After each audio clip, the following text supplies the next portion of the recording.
Pessoal, eu tô querendo mostrar para vocês uma ideia, aproveitar esse lance da antena aí. Uma ideia interessante que eu fiz na minha. Veja bem, peguei minha antena, uma haste nova, e simplesmente diminuí essa haste. Eu coloquei ela com duas hastes. Olha bem, duas. Ela fica da altura um pouquinho abaixo do teto. Funciona perfeitamente. E é esteticamente muito bonito. Eu faço o seguinte, eu abaixo ela quando eu tranco o carro. Tranquei o carro, ela vai e abaixa. Fica aí bem legalzinho, bem justinha.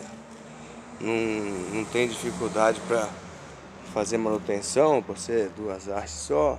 Não fica aquele telescópio imenso que parece um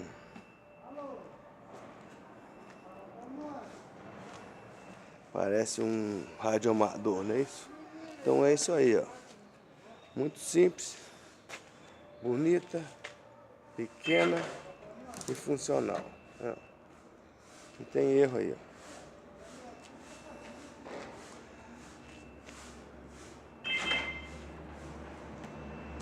ó. Foi um showzinho, ok?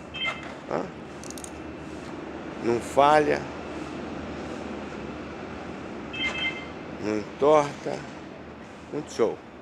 Valeu aí, quem quiser se habilitar, não é muito difícil não, ó. Só tem as duas hastes, só duas, a primeira grossa e a seguinte.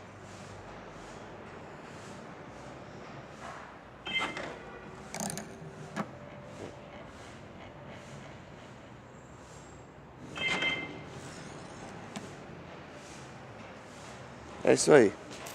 Se alguém quiser se habilitar, não é tão difícil fazer isso não.